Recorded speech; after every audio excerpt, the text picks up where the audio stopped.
Hey, if everyone, I've got 6 o'clock, so if everyone has a moment, we will like to start our meeting. You join us in the Pledge of Allegiance, please. I pledge allegiance to the flag of the United States of America and to the republic for which it stands, one nation, under God, indivisible, with liberty and justice for all. Nikki, would you please call roll? Hopper. Here. Ms. Matt Franklin. Here. Mr. Reedy. Here. Mr. Schindler. Here. Mr. Seltzer. Here. Mr. Spector. Here. Mr. Todd. I am here. Again, welcome everyone. Thank you for being here an hour early. It's not daylight savings or anything like that. We're just trying to accommodate the schedule tonight. So we have no closed session to call for. So we just have our regular meeting, which is actually pretty brief. But tonight, we are pleased to welcome a South High student who is receiving the Superintendent Character Award. So please, at this time, welcome Dr. Keith Marty to the podium and Angie Pappas-Moyko, who is the principal of South High.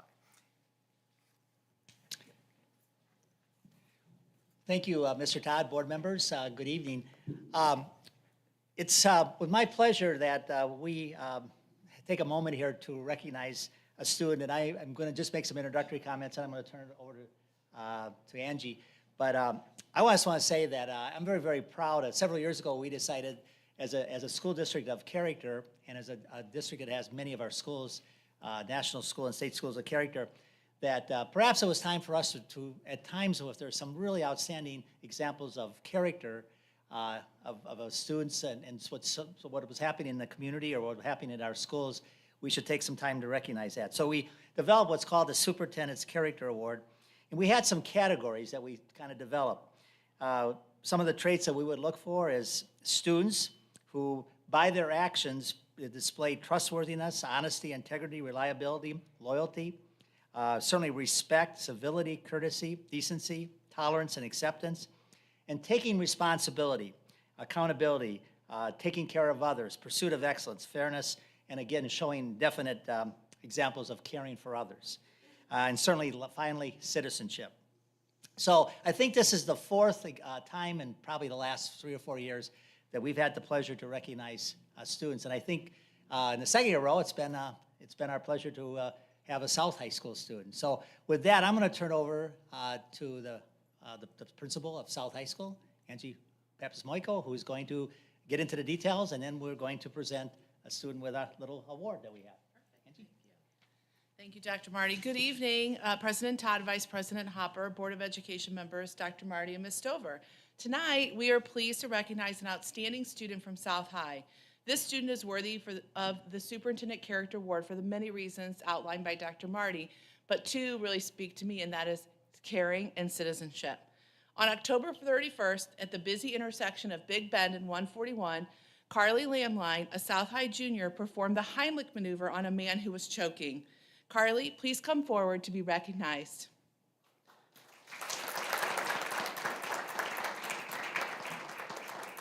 We want to share a video describing the events of that night.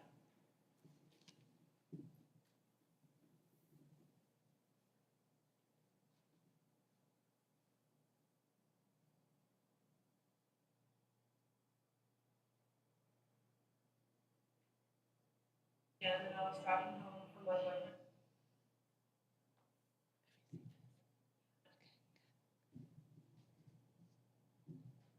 I was driving on Big Bend, right over 141.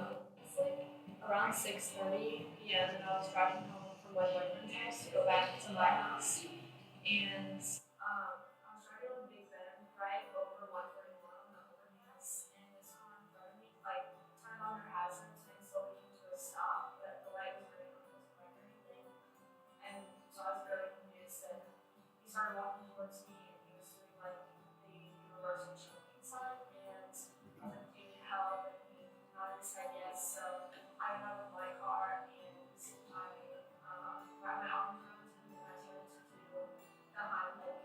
I was just like screaming out to other people driving by, but I felt like very alone in that moment, and I felt like I was struggling because it was kind of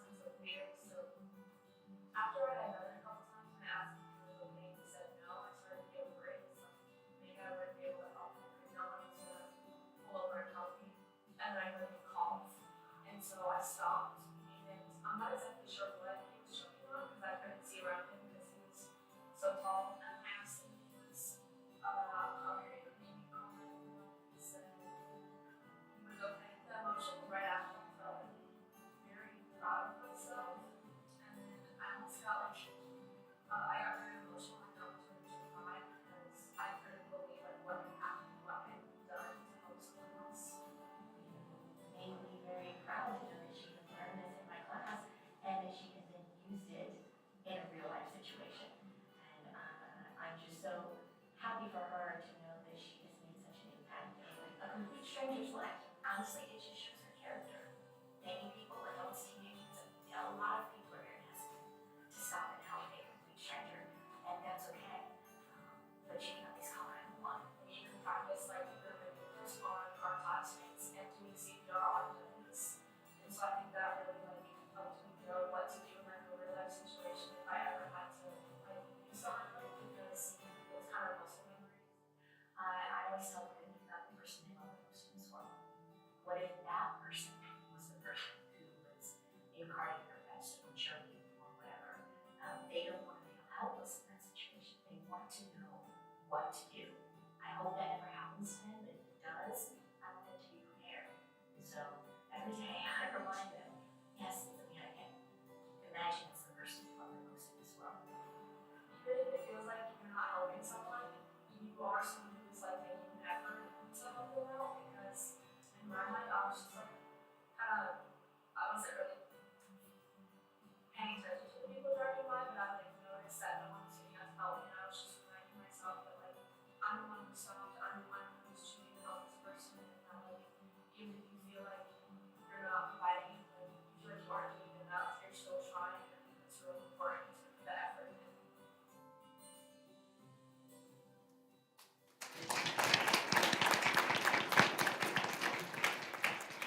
So Carly is a shining example of what it means to be a model citizen. She acted swiftly and bravely in a crisis. I asked her how she maintained such composure in this situation, and she credited her health teacher, Miss Jane Griesenauer, for teaching her first aid in class. And I want to turn it over to Miss Griesenauer for just a few minutes to say a few words about Carly and this important lesson that her students learned about in class. So, like you heard in the video, when we teach CPR and first aid in health class, many students ask me, why do I have to learn this? I'm never going to use this. And I always tell them, what if it's the person you love the most in this world? Don't you want to know what to do for them? I tell them it is normal to be hesitant about helping a stranger, but at the very least you can call 911. Unfortunately, many people don't even do that. And as Carly can attest to, nobody even did that. No one stopped to do anything except Carly. And that just speaks to her character. We will never know the full ripple effect that Carly's actions had on that man and all of his family and friends. And for that, I am just very happy for her, very proud of her, and she is very deserving of this award. Thank you, Ms. Griesenauer. Carly, your actions that night were incredible, and you will never know the reach you had in helping this person. Please join me in honoring Carly and her heroic act. You make us Peace South proud for sure. So, thank you. Dr. Marty's going to give you the award. Carly, we have a little award, so I'll put this around you, and I'll let you adjust your hair here, okay? All right. Carly, your parents are here. Do you want to say anything or introduce your parents? You probably weren't expecting to speak, but you're saying. Nope. I don't know. My mom and dad, Terry and Jeff, I just want to give credit to them because they definitely influenced me and made me feel comfortable enough to be able to help people. And I think I just kind of took it from them. I don't know. Perfect. That's so touching. So, yeah. All right. Thank you. Well, there's so many people that recognize. Thank you so much. And thank you, parents. What a wonderful statement by your daughter. And we're very, very proud of her. And I think she just is an example of what we hope many students in Parkway and many young people would take the responsibility. And Carly, we're so proud of you, and again, congratulations. Would you please be congratulated by our Board of Education? Thanks, Angie. Thank you. Thank you, everybody.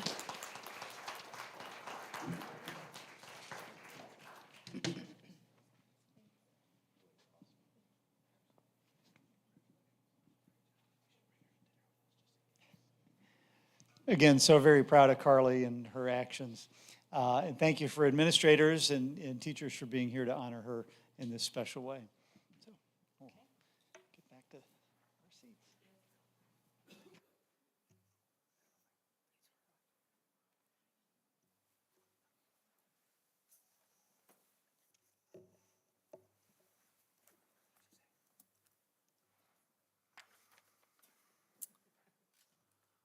Okay.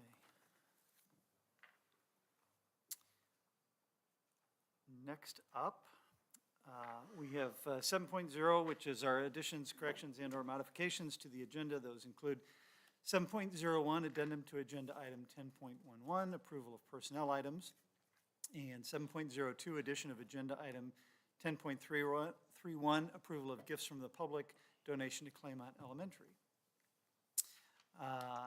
Next up on the agenda is citizen statements. We have none tonight, so we will continue on. May I have a motion and a second to approve the agenda for the regular meeting of the Board of Education? It's scheduled for December 11th, 2024. So moved. Second. All in favor? Aye. Any opposed? Motion carries 7-0.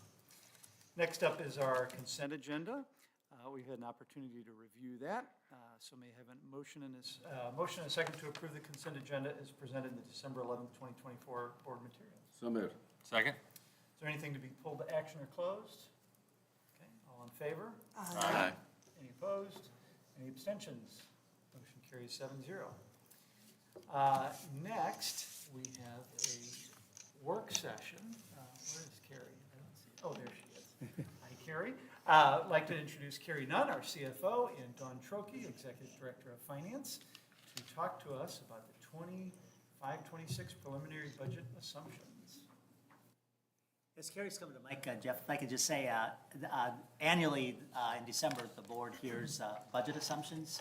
And I just want to say, in this past week, Carrie and Mike Bogus and I and the whole SAT team heard from Carrie putting this together for the first time. This is her first year, and I think she's done a great job. But this is, we're now going to be starting after the break, the budget season. Basically, there's a budget season all year long, right, Carrie? Yeah. But we're just getting more serious now about preparing the 25-26 budget. So thank you, Carrie and Dawn.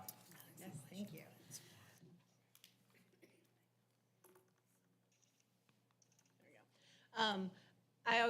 We like to start with our mission to remind ourselves that our budget really is in place to support our mission here at Parkway, for our students, to ensure all our students are capable, curious, caring, and confident learners who understand and respond to the challenges of an ever-changing world. And that is truly our mission and what our budget supports. Again, this year we have our new strategic plan. And although the budget does support each focus areas of the strategic plan, it's very easy to see it in the third focus area, which is the resources for student success. And that's focusing in on the staff, ensuring that, we have highly qualified, certified, and non-certified staff. So this is the timeline of, as Dr. Marty mentioned, we kind of do budget all year round.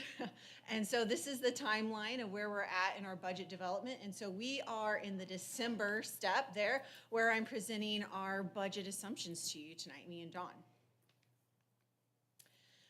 This graph is a graph that I am glad that we keep in our budget assumption packet, because to me, this represents the past, present, and future state of Parkway. And it paints the picture of what you guys have done. It tells the story of what has gone on with our expenses and our fund balance. And you'll see that we had a dip in our fund balance starting in 2009. And it took 3 short years to get very low into 2012. And then you started the phase of fund growth, and that took almost 11 years to reach our high point there in 2024. And that was a lot of effort by Parkway. You guys put in a policy that every 3 years we would have a 3% fund growth. And I kind of like to talk about how, gravity, when things start to go downhill, they can go really, really fast. But when you push them uphill, it takes time and it takes effort, and it's a slower process than when it goes downhill. And so when your fund balance starts to go down, it can go down very quickly. But then to build it, it takes effort and it takes time, and it's a lot harder to get it up than it is to get it down. And so this is a cautionary story too of how quickly a fund balance can go down. So we need to be cautious as we approach our fund balance. And then the last part of that graph, though, in 25 and then our projected years is what I would like us to consider our forecast and entering into a stage of fund stabilization. So, you know, just like having a fund balance that's too low, having a fund balance that's too high is also not healthy for a school district, because you want to be able to support all of your staff and the salaries and all of the curriculum that we have put in place, but you also want to make sure you don't have it too high, so you're not, you know, you want to make sure you are allocating your resources appropriately. So there is a calculation out there that I did do through DESE that does, you enter in the prior year's ASBR information, and their recommendation is a 39% fund balance for a school our size.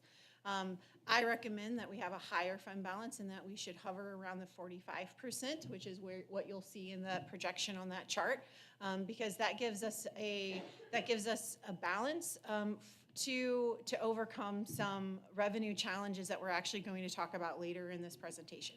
So when we're talking, think about this graph and think about where Parkway has been, the hard work that you did, and then the phase that we're entering into, because that really is what these assumptions are based on. So let's break down our operating revenues for the current budget year. So this is the entire revenue pie, you could say, for Parkway School District, which our largest portion of the pie is that we are locally funded. Almost 91% of our revenue comes from our local revenue. We do have some other small slices of the pie, which our next one being state at 5%, federal at almost 2%, county at 1%, and then we have a small sliver of other there at less than 1%. So if we break down our largest component of our revenue, that is the local, and you can kind of dice this into three sections of our revenue. So our largest one being our property taxes, that's at 81, almost 82%. Then we have our Prop C, which represents sales tax, and that's at 8%. And then that other piece is what we call other. And so it represents another small pie chart there that shows you how that's broken out into that other section. So again, you can see the majority of our revenue comes from our property taxes. So when we have anything that affects our property taxes, that significantly affects our revenue, because that's where the majority of our revenue comes from as a district. So how is the revenue from that property tax computed? So it starts with our assessed value, and from there, that determines some of our tax levy, but then we also have new construction, what our collection rate is, and then what our recoupment is that we can levy as well. And all of that has to be funneled through our CPI. Because of the Hancock Amendment, we cannot exceed 5%, even if CPI is higher than that. So we are either going to be able to collect the growth of our AV from either whatever the CPI is or the Hancock Amendment, whichever one is lower. So these charts, I know they're kind of small, but they also tell the story of Parkway. So this first chart is our assessed value. And from that, you'll see that we have, since 2007, pretty much been in a declining assessed value, which shows healthy growth for our community. This is a healthy chart. This is what a school district hopes to see, is that they have assessed value increasing over the years. Next, we move on to the collection rate on the right top. And that is just the historic average of what we've collected from our community. And you see some dips and some ups, but if you were to flatten that out over an average, it's roughly around 96% collection rate that we get from our local taxes. Next, the bottom left is our CPI chart, and that just shows what the CPI has done over the years. And there's been opportunities where we actually have not been able to collect the full CPI. When you look at 22 and 23, when they were at 7 and 6.5% CPI, because again, we are limited to the Hancock Amendment of 5% or CPI, whichever one is lower. And then next, the bottom right is our new construction. And so that just shows what our new construction has been over the years. We did have an anomaly year in 2023 where we had a large uptick in new construction. But normally, again, our average in our district is around the $20 to $40 million range in new construction each year. So now we get to our operating revenue estimates. So on this page, the first three columns represents our actual, our historic data. Then you have our current revised budget, and then you move into the preliminary, let me try that word again, our prelim budget for FY26. And then we have our three following forecast years. And I'd like to point out on this chart, again, it shows you the breakdown of each one of those, if you remember the pie chart of each one of our revenue streams, of our local, our county, our state, our federal, and our other. But if you focus in on that total revenue there on the bottom, I am projecting that we are going to have some revenue growth next year, and that mostly comes from some growth in AV as well as tax recoupment.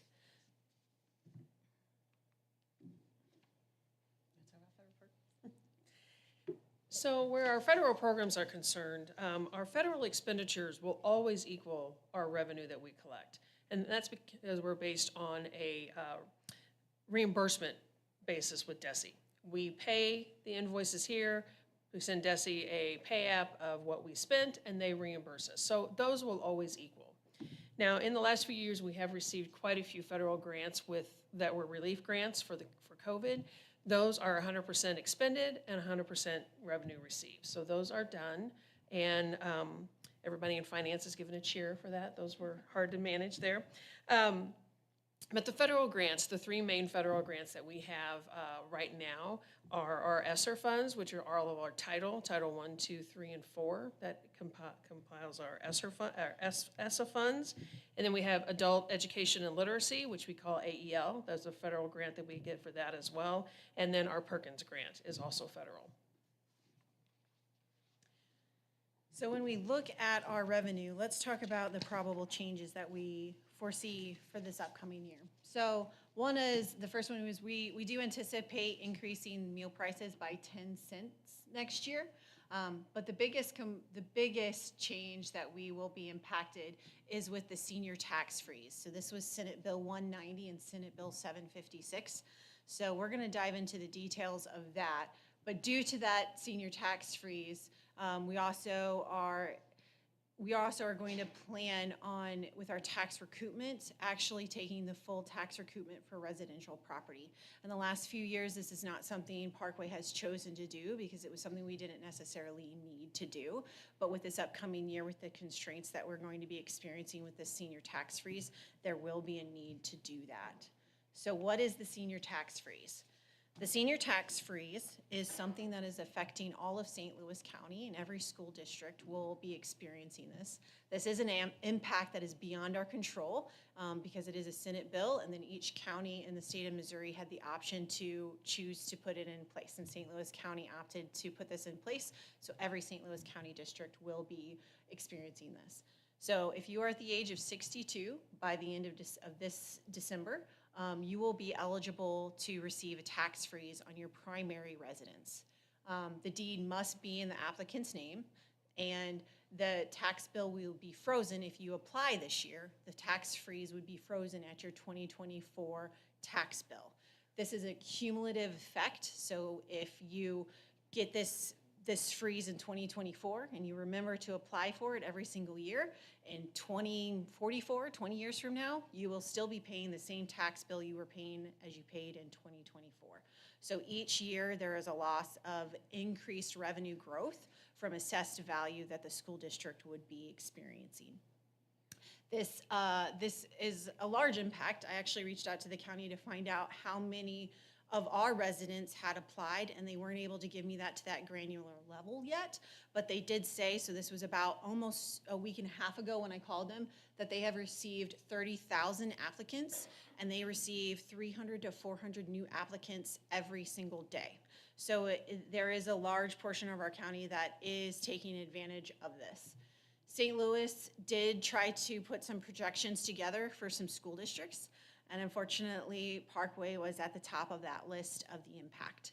So their projection was that they estimated that we would lose about $26.8 million over the next 10 years, and that's if the capital levy is not impacted.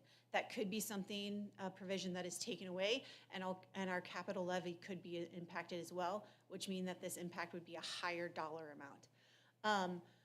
So our projections, how I had to budget for this. This is just honestly my best educated guess. The numbers that I'm going to share with you and my assumptions here will change. It's not a matter of it may change, it will change. It could drastically change, it could not drastically change. It depends on how well we guessed, because that's what it is. It is truly a guess. And the county can't let us know the true impact of this until they report it in October.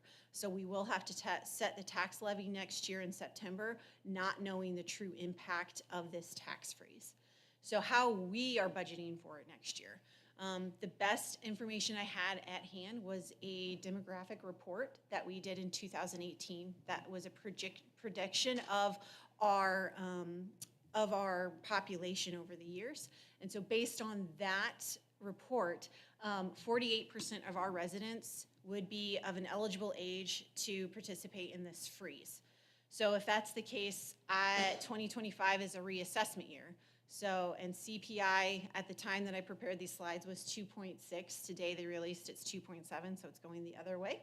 And so I had to assume that we would, of the AV growth from CPI, we would only receive about half of that growth, because half of our population could freeze their tax bill. And so that is how I'm accounting for it in our revenue.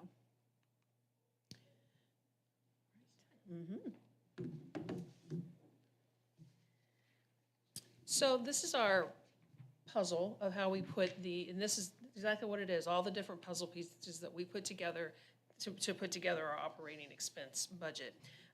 The building budget needs is the first puzzle piece we'll talk about. The buildings are allocated a per pupil allocation amount, and this becomes their ceiling for their budget for the next year. They then, within that ceiling, work on their goals and their needs for the next year to budget what they need. Then our next puzzle piece is our program budget. And the program budgets, they're developed by the program and the different departments. And they take into account as well their goals and their needs for the next year, but also any kind of parameters that might be set by the CFO. Our next puzzle piece are salaries. These salaries are calculated based on either the specific raise for that group of staff or a step advancement on the salary schedule for that staff, depending on what the staff, the group of employees that we're working with. And then the benefits is our last puzzle piece. And this is calculated by taking the employee and benefit total enrollment amounts that we have right now, and then we increase that by the percent of increase that we see. Right now for the 2025 plan year, which runs from January through December, in FY26, we're looking for a 6% increase in that. This screen shows our familiar dollar bill breaking down our operating expenses. It's broken down between salaries, benefits, purchase services, and supplies and student activities. And as you can see, the majority, almost 81% of our operating budget is used towards salary and benefits. This next slide is going to talk about our process for creating these budgets and what we work through. So the first thing that we always try to keep in balance is this fund balance stabilization that Carrie just referenced in the prior slides, keeping that in mind as we go through this entire process to keep that under control. We set the bar for the total operating expenses. Basically, that's the puzzle pieces that we just talked about. All those are our operating expenses, so that kind of sets the bar for what we need to spend. And then another thing that we use, zero-based budgeting. I almost skipped past that. We hear a lot about that, but zero-based budgeting is basically a budgeting process that allows us to budget responsibly, use our money responsibly based on the goals that everyone has and the needs that they have for the next year. So it helps us stay responsible in the using of our funds. Another thing that we do zero-based budgeting on is our people, our FTEs. So when we create the budget for the next year, we're not only creating the budget for salaries with the active folks that we have, the active employees, but with our vacant employees as well. We do an estimate on that. So therefore, when we set our budget for the next year, it is based on the fact that we're fully staffed, even if we're not fully staffed at this time. And then supplies and service are also zero-based budget based on the puzzle pieces we talked about from the buildings and the departments. This next slide shows our enrollment. This graph shows it starting in 2014, all the way through our estimates through 2026.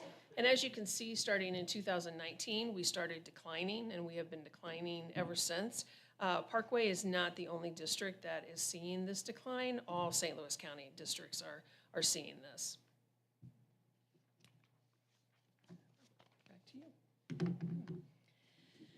So next, talking about our staffing, since this does represent over 80% of our budget, this is where our strategic plan becomes very important, and it's how it ties into to the success for our students, and retaining and attracting highly qualified staff.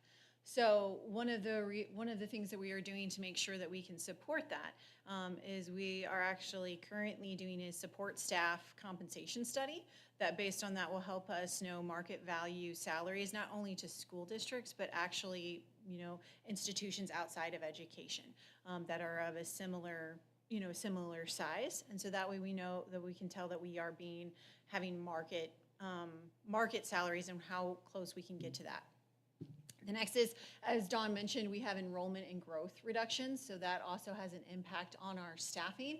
And then now that we are in a period of time with the senior tax freeze and we are proceeding with caution with our budget, we will not be adding any new positions next year to the FY26 school year. And the salary increases that we have are most of them are based on negotiations. So we do have three bargaining units. And Puma, we are going in negotiations this year.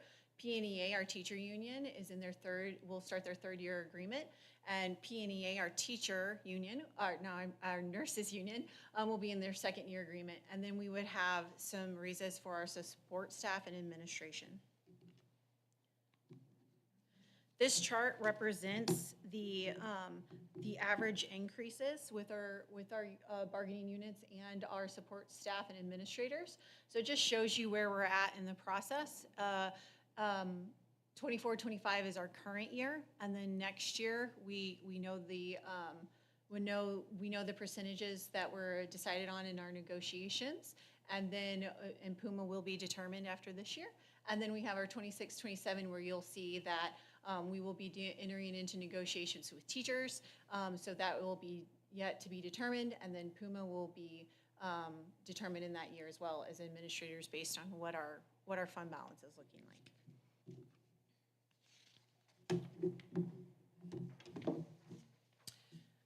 So going on with salaries, we have benefits. So the district has an amazing medical, dental, vision, and life plans that they offer their employees. And GLP-1 medication is a hot topic, and Parkway is not immune to those expenses. So to maintain a healthy medical reserve amount, the district has increased the premiums by 6% total in the 2025 plan year, January through December, with 4% of that being on the districts. That's the district's increase. And we are forecasting in 2026, a 6% increase from the district. CARE ATC on-site clinics are an amazing value for this district. They are used a lot by our employees, so it's a wonderful thing to have. Express Scripts in 2025, they will be our new pharmacy vendor. We will be transitioning from CVS, and our benefit department has already been meeting with ESI weekly for the last 3 or 4 months, working on that implementation process so that it can be as least disruptive to our members as possible come January 1st. So that is our goal. We have an award-winning wellness program. Our website shows all the different options. It's quite amazing to check that out. And we really do strive to have great employee outreach and education. We are constantly sending out emails, our benefits department is, with any kind of information that we get that we think would be helpful to our employees and staff to make them make better informed decisions. We just got done with our open enrollment for the whole month in November. Open enrollment was open, and our department staff, our benefits staff, went to all the buildings and were there for at least an hour, some more, just to be there, to be a face for the district, for the benefits are concerned, to answer those questions, to talk to people, just work through some of their problems, and with some folks, just to work through and get them enrolled in their benefits. So we have great outreach and education through our benefits department for the staff. Retirement, that's our PSRS and peers. Those percentages have not changed in many, many years, and they are not forecasted to change for 2026. So they will remain the same. PSRS is 14.5%, and peers is 6.86%. So this slide is just a little recap of how wonderful those benefits are. Just an example, if you're an average replacement teacher, if you're not an average replacement, if you're a teacher, the average replacement teacher salary is around $52,500, okay? So that's a good salary, but then if you put the district pays for single coverage for medical, dental, and vision, that's another $9,500. Then you put retirement on there at 14.5% for a teacher, you get another $9,000, and then of course Medicare, that's 1.45%, and that adds another $762. So your total compensation for that one individual teacher is almost $72,000. So this is just a great example of how our benefits are fantastic through the district. So as we're looking at our overall expenses here, we just went through and talked about the salaries and the benefits. So for next year, our assumption is that the salaries will be based on the negotiation raises for employees, and no new positions being added. Our second assumption is that we're going to say purchase services is going to have a flat budget, so we're not increasing any budget for that line item. And then our third assumption is with our supplies and materials. And we are going to, in this time of caution with our budget, we are going to be asking our buildings and departments to decrease their supply budget by 10% next year. So we're doing all of this out of caution, just so that we can keep our expenditures in a line where we'll be able to, weather the storm with this impact of the senior tax freeze until we know the full impact. Since this is really an unknown impact, we can't really know the full weight of what we will be experiencing with that change in our revenue. And this just rolls up the revenue and expenditures to a one line item. And on this chart, I would like to point us out to the bottom line, which is that upper operating fund balance. And so if you remember at the very beginning, I talked about Parkway entering into an age of fund stabilization, and that my recommendation is that our fund balance stays around 45%, and that if we are going to move to that 45%, we need to do it slowly, because again, if it builds up momentum, it's a lot harder to stop where you want it to be at than if you do it quickly. We've had neighboring districts that have had struggles with that, actually, and has gotten them into some financial hardships. And we don't want Parkway to be there, because we are in a healthy financial place, and we want to stay there. And again, this is just another rendering of the chart that we saw at the very beginning. This just outlines, in the green box, shows you where we have revenues that are over and under. That just shows a depiction of 1 year of basically operating either at a gain or a loss. And so you'll see for the 25 and 26 years where the goal is to get our fund balance to be at that 45% and to stay there. Next, we move into our capital planning. So we are continuing with the community was so gracious and supported our Prop S bond initiatives. And so we are still in those initiatives, and they're going through, and we're going strong, and we still have a few more years to get those projects done.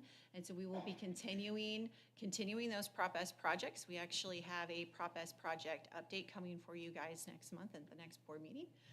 We also will be starting our Facilities 2050 planning, which begins in January.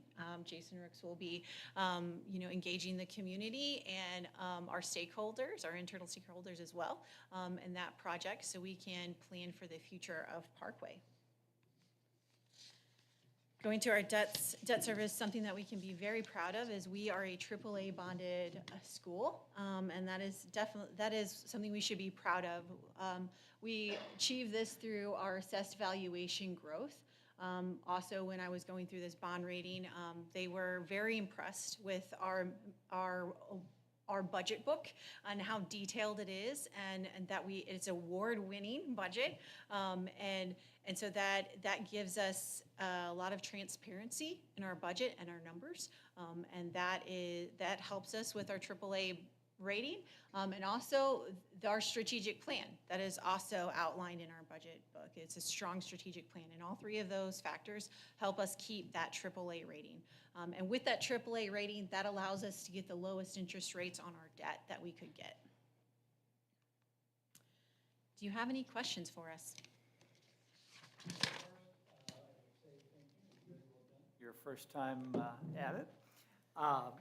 As volunteers, we still get the benefit email that goes to all staff, and even though I'm not eligible for all those things, I always read through it because it's just amazing what we offer our employees. So I'm happy to see that continuing. You mentioned health insurance. How does our, and thank you for kind of lining out where we're headed on that the next couple of years. What does the rest of our physical and liability insurance look like?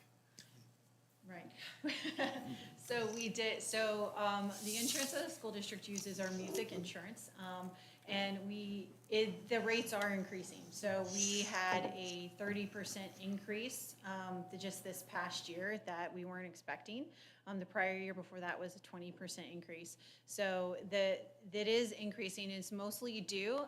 Dr. Marty had a great conversation with Ron over at Music about the majority of the expense is related to property damage and the cost that property damage is costing them and costing school districts. And we see that too, like when we go to build something at a school district, it's just costing a lot more than it did several years, just even a few years ago, mostly pre-pandemic.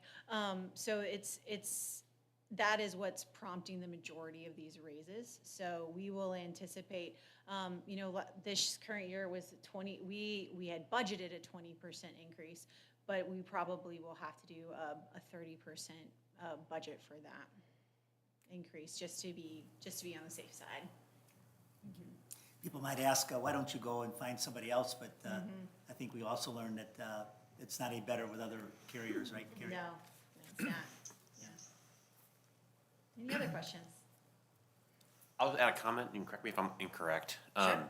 With the senior tax freeze, during the negotiations, there was discussions about putting a limit on the person's income or the person's home value, and neither of those are in this current bill. So therefore, it does not matter how much you make or how much your home value is, you can take the tax freeze. Correct. It doesn't matter, as long as you're 62 and your name is on the deed, it doesn't matter if your home is worth $120,000 or $8 million, doesn't matter if you make $25,000 or you make $5 million, you are eligible for the tax credit or the tax freeze. Carrie, a question that I have, the current reading of our budget policy says we're supposed to have a 0.75% increase over 3 years of our fund balance. Are we gonna be able to do that? Do we need to revisit our policy on this? So the policy actually states that's 3% over 3 years, and so that will be a policy, and you guys put that policy in place, rightfully so, to build your fund balance during a time when it had dipped, and so it was necessary to have that policy, and I applaud you for doing that. But now that we're entering into fund stabilization, that is something that is on my list to do. So my goal will be to be bringing you a policy update or change before the end of the school year. But if for some reason I'm not able to do that, we will be okay through FY26 to achieve that 3% over the course of 3 years, the 3% growth. Because we had such a large growth in the FY24 year, that we would still be within that policy. But I think that now we need to change that policy to reflect more of a stabilization fund than a growth. Thank you. Anyone else? Okay. Thank you so both much, very guys. And thank your teams for us, too. Absolutely. Okay, the next regular board meeting will take place on Wednesday, January 15th, 2024, beginning at 7 PM at the Parkway Welcome Center. 15.02 on our agenda is board candidate filing. Board candidate filing opened yesterday at the St. Louis County Board of Elections. As of today, 2 candidates have filed for the 2 open positions on the Parkway Board of Education. I will now state the candidates' names and allow them to stand if they are in the audience. The candidates, as their names will appear on the ballot, are Jeffrey Spector and Mia Robinson. Filing will continue through Tuesday, December 31st, 2024 at 5 p.m. Candidates must file in person at the St. Louis County Board of Elections, 725 Northwest Plaza Drive, St. Anne, Missouri 63074. No filing will take place at the district office. Candidates may file between 8 a.m. and 4:30 p.m. Monday through Friday. Filing ends at 5 p.m. on the last day of candidate filing only. The Board of Election office will be closed on December 25th and may also close due to inclement weather. The election will be held on Tuesday, April 8th, 2025. Next up is board and superintendent reports. I'll just real quickly, really kind of thank Debbie, because we had a number of school boards come here this past Saturday. About 12 districts were here discussing school security. It was a really good panel we had, a really good conversation, definitely some ideas I took back from that we'll actually discuss further in the future. So thank you for pulling all that together. And then I'll just say, I've been on this board now for over 6 years, and the biggest thing we do is select superintendent. So I'm kind of excited about tonight. It's a very important, fun meeting. Hope everyone had a good Thanksgiving. One thing I wanted to say is we have spent a lot of time together with the superintendent search. I know this is a volunteer position, but I wanted to kind of single out someone, Jeff Todd, as our president, and thank him for the countless amount of hours beyond what we have done as a group for this search, and also Nikki Stover and others in the administration. But from a board perspective, I just have to thank Jeff for the things he has done outside of what we've done as a group. It truly is amazing. And on a lighter note, I was able to attend a daddy-daughter dance at Parkway Central High School. It was my first one with my 8-year-old. We had a great time. I have learned that I still cannot dance, but we had a great time, and I can't wait to do it in the future. Don't be so hard on yourself, Jeffrey. I've seen you dance. You're fantastic. I agree with my colleagues. It's exciting that we've reached an ultimate conclusion on the superintendent search, and obviously optimistic that we'll have fantastic success with this person. I'm just looking forward to, after Jeffrey mentioned, we just got done with Thanksgiving. It was a late Thanksgiving this year, and feel like the holidays will be upon us again, and we're in December, and I know things are starting to wind down. As a school board member and a parent, I'm seeing all of it in the schools, and glad that there'll be some rest and recharging for both the staff and the students coming up soon. So I actually have nothing else to add. I will ditto all 3 of my previous colleagues. The PLC was great. Superintendent search has gone well, and thank you to Jeff Todd. And everyone, I wish you guys a very happy holidays and a restful time off. Thank you. I was going to start by thanking Jeff and Debbie too, but you guys beat me to it. It's been, as Jeffrey mentioned, a month of a lot of togetherness for the school board, going through the process of selecting a superintendent. I was just really proud of the way we worked together, and not just the board, the community that was involved in the process, which is a testament to Nikki and others that helped put together the various groups to participate in various aspects of the search. And based on everything that's occurred, it seems like the community was heard, the community was listened to, everybody was engaged and kind of worked together. I haven't heard any dissent yet, so I think we can all be really happy that we worked together to achieve a good result. The only other board-related activity I had this month is we attended the Spark Tank competition, where students in the Spark, that particular strand, pitch competition. Thank you. In that strand, a la the Shark Tank TV show, pitched their ideas, and it was really cool. And we were doing that during the superintendent search, and it occurred to me we could have done the superintendent search as a reality TV theme as well, but I think ultimately we made the right decision. It's always hard to follow Kevin Seltzer sometimes. Yeah, so I want to thank my board colleagues also for helping with getting this PLC meeting together with their support. It was such a success, and hope to continue the conversation on school safety because it is a very important topic. With that, I also have been attending several other events with our St. Louis County PLC group, mostly surrounding advocacy, legislative advocacy. As we know, legislation, some pre-filing of bills has come out recently over the last couple of weeks, and there's a lot of legislation that will be on education again. So we need to be mindful of that, stay on top of it, keep abreast of it, and we will continue to keep our community informed of what's happening in that realm. We also did meet with our Pattonville School District and our the legislators that we share between those two districts as well. So we had a wonderful conversation with Representative Oler King, Doug Clemens, and Tracy McCurry. And so it was really a very positive meeting that we will continue to move forward in some of our recommendations that came out of that. The other thing was our ongoing with our bargaining processes with our Puma team that we will continue to be meeting with over the next couple of weeks.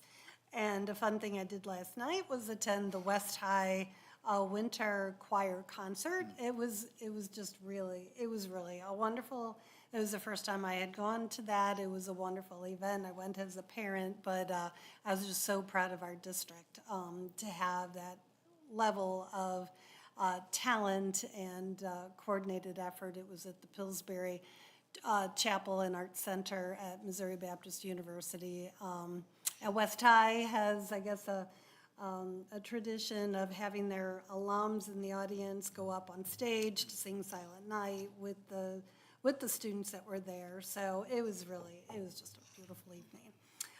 And that too, I'm very proud. I just want to give a huge shout out to our community for participating in this superintendent search process. I was very heartwarmed by seeing us all together, working together to go through this process. So thank you. It was an arduous process. We've learned a lot, and hopefully we won't have to go through it for another 14 years or so. But we're very excited for the future. So thank you. Thank you. And I had to work late, so I wasn't able to make the Yes. choir concert for the first time in at least a decade. But I appreciate you sending the video. You're welcome. You'd have been up there singing with them, right? Yeah, I usually Yeah, do. I thought so. And I have lots more comments. I appreciate everyone's comments about the superintendent search thus far, and I'll share some additional comments on that here in a few minutes. But for now, since the last board meeting, I attended the Communications Advisory meeting, and really appreciate everybody getting together for that on a regular basis. We really learn a lot from people in our community that are in communications and in media, and it really helps us check ourselves and make sure our messaging is what we think it is and it needs to be, and usually we're right. So kudos to our communications team. I also participated in the Health Advisory Committee recently, and again, appreciate those folks getting together. Diane Brown does a great job of keeping us up to date on things that are developing in the community and how we can be, how our nurses and staff can be better prepared. And then lastly, I want to just recognize Dr. Marty, who was recognized at the Progress 64 lunch a week ago, and he was one of three, I think, individuals who were recognized and honored for their service to the community over, in his instance, the last 14 years. So they really took a lot of time and thought in recognizing him for the wonderful contributions he's made to the not just the Parkway community, but the St. Louis community. So thank you. Thank you, Jeff. And that was Progress 64 has been a great supporter of things like a SPARK program, and have really always been very positive, and so it was quite an honor to achieve that. Thank you, Jeff. I'll just fill in a couple areas. The early childhood group that's looking at space in the South area continues to meet with Kevin Beckner and Elena, looking for space. They will continue that effort. See if we can find some additional space, since we're not going to construct a new facility in this time. I just want to salute Eddie Madison, our coordinator of health services, who every year takes high schools, what you call high school leaders, on a retreat to Babbler Park. I wasn't able to get there. I usually am able to go. I just wasn't able to get there. But I think he had 100-some students. And that group of students goes in our middle school and does a lot of mentoring and teaching of wellness and health practices. And it's been going on for many years, and Eddie's continued that and has done a great job with that. I also want to just congratulate publicly Joey Kinnear, who's now been named a permanent principal at Belle Reve. Tiffany and I had the chance to go to Belle Reve and do some focus groups, and we were so excited to get the endorsement from staff and parents. Joey's done a great job, of course, replacing a person that done a wonderful job, but Joey's gone in there and done wonderful leadership. I rode buses on Friday. It was cold. But I just want to say, the last item you approved on the consent item tonight was the bus arm extensions. And I just want to thank Jason and Carrie and then Steve Jones, who's our new, well, he's not new anymore, about a year they've really done a great job of thinking about the safety of our students. You know, you hear a lot about people who run buses. So this extension, I think, is another, 5 feet, Jason, something like that. And we believe that'll be helpful. But I wasn't aware that they were moving that direction. And then Steve told me that they've been working hard. And I think that's just great in terms of enhancing the safety of our students. There was a tragedy, as you remember, in Fort Zumwalt, and we just have to be so conscious of safety with our buses.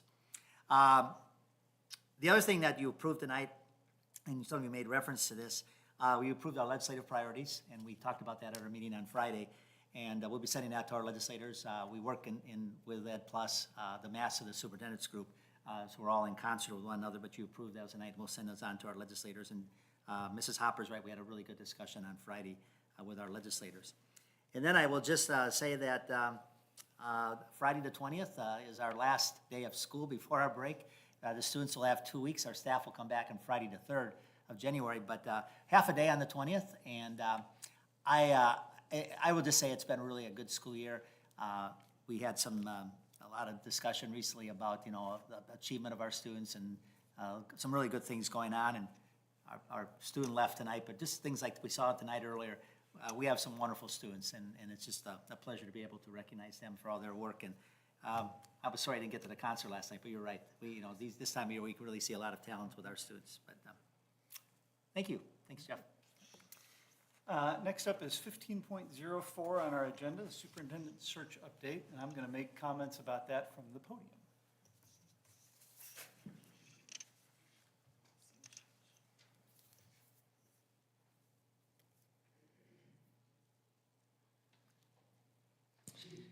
So we wanted to give you an update, as we have each board meeting.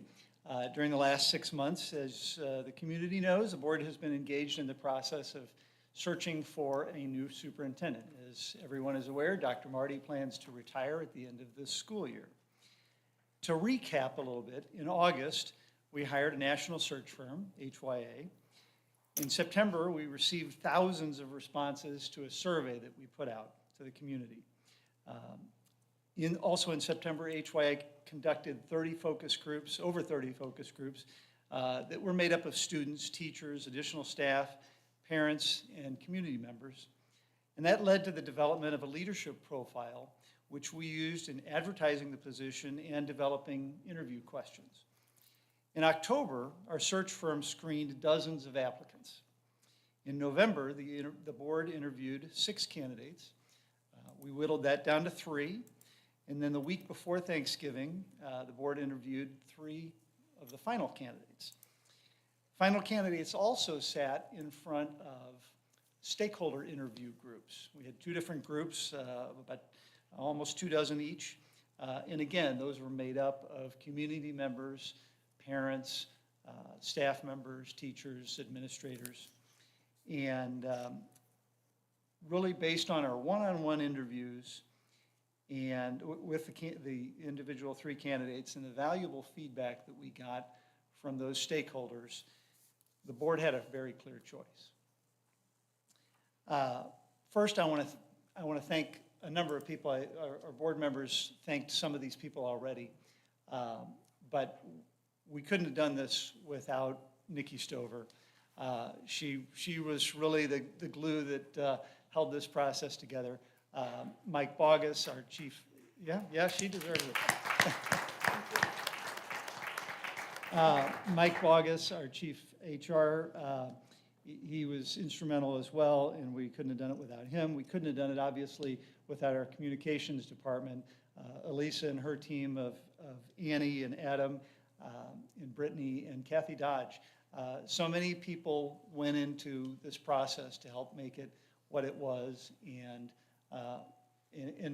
as well as board members. Can't thank you enough for, as Kevin said, we all knew what we had to do, and we got together and we got it done, and we did it in a very delightful way.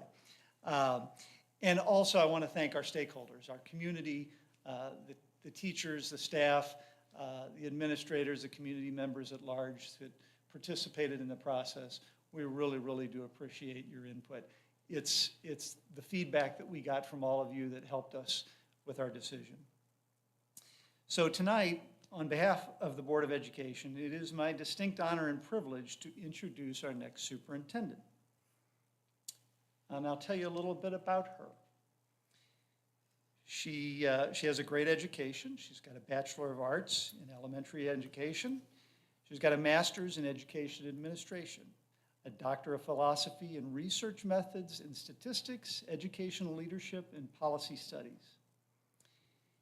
Her professional education roles, the jobs that she's had, she's been a classroom teacher. She's been a gifted facilitator. She's been an instructional coach, a principal, district coordinator of excellence and equity. She's been an adjunct professor. She's been a director of professional development, chief academic officer, and an assistant superintendent. Personally, she's an accomplished musician. She's an Ironman champion. Not only is she an Ironman competitor, she has been named an all-world athlete by the World Triathlon Corporation, which is recognized as the top 5% of female triathletes in the world. She's a conservationist and a lover of the outdoors, but most of all, she's a thoughtful, kind, caring person. She's an active listener, and as the board has discovered, she really, truly cares about what is best for students. So at this time, it's my pleasure to introduce Parkway's next superintendent, Dr. Melissa Schneider.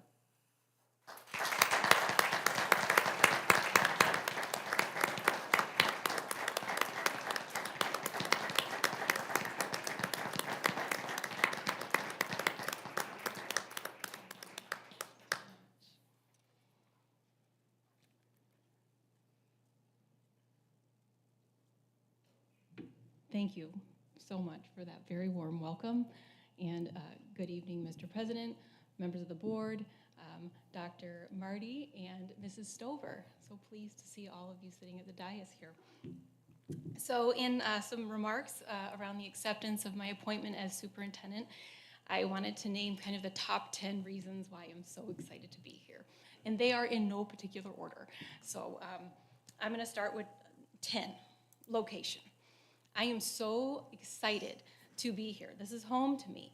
My husband, who sits in the audience tonight, and my beautiful black Labrador retriever, who is at home, they're waiting for me to join them here. I've been visiting the school district for the past year, as my husband was able to secure employment in this area, which we love, a year ago. So I have been secretly, covertly enjoying the school district in my visits. So that's been exciting to me. Love this location. Number 9, the kids.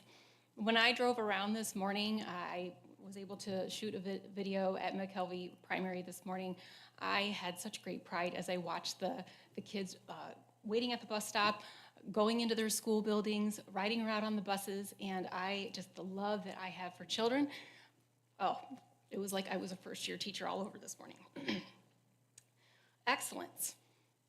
A huge attraction of the Parkway School District is its excellence. You are an excellent school district, and having, I've had the honor and the privilege to work in one of Colorado's most top-rated school districts, Littleton Public Schools, for 18 years.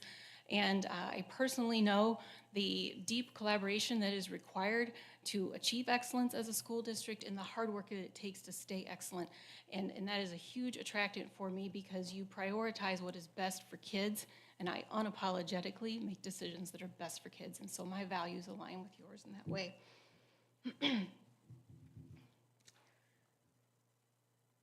Number 7, your size. I have spent 24 of my 27 years as a public educator in school districts that are just this size.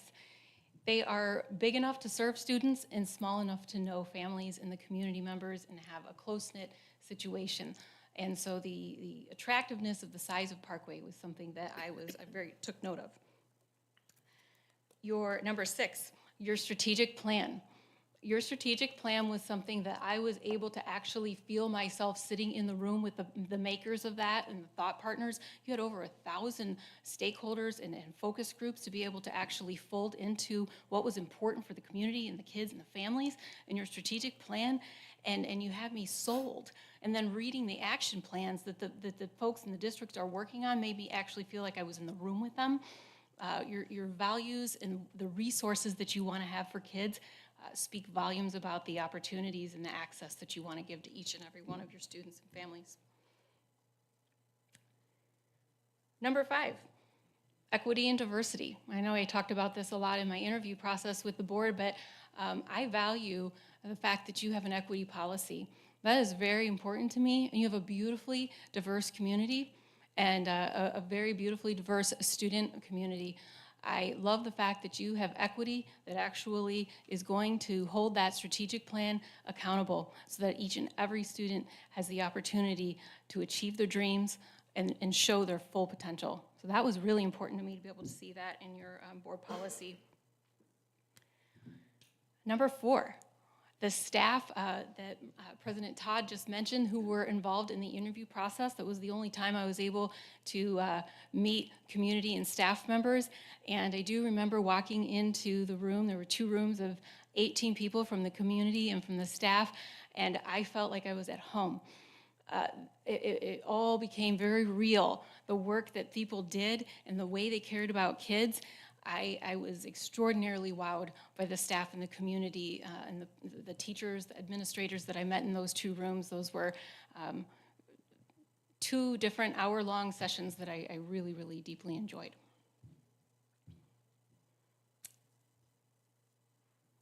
Number 3, I spoke about this morning in the video footage and in speaking with the folks who were able to shoot the video, is the pride of the school district. When I drove around this morning during the rush hour and saw the Parkway school buses, my heart was filled with such pride for the role that I am humbly accepting. And I am super excited to actually, the name Parkway on the school bus going by me, I'm telling you, that made me just swell with pride. The high value that you have for both academics and student well-being and staff well-being. I was moved by a couple of different times I was asked in the interview process, how do I take care of myself? And I knew that you cared about your staff in that way. Education, the job isn't getting any easier. And I care that you care that students are being taken care of in a well-being way as well. Because you take care of that, and that foundational need can bloom for academics. And I love the fact that you care about both equally, and that's mentioned throughout your strategic plan. And number one is your leadership.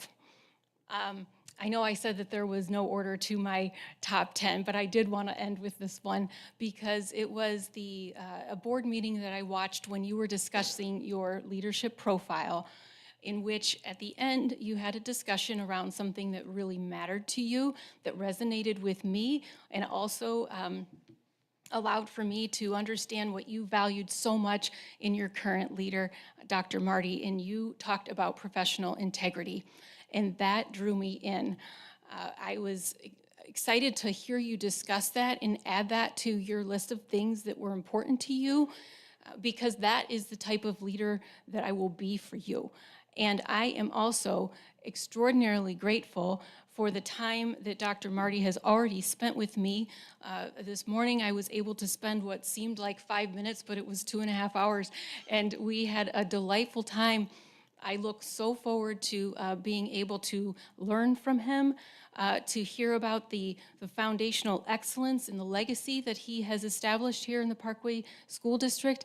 I couldn't be more grateful for that. And so I am filled with pride entering this position, but with all humility to fill the big shoes that are being left for me to step into. So with that, I want to say thank you so much, and I look forward to the coming seasons with you all. Thank you.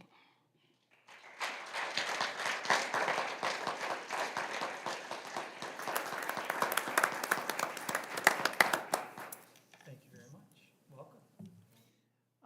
Now, may I have a motion and a second to adjourn the regular meeting? So moved. Second.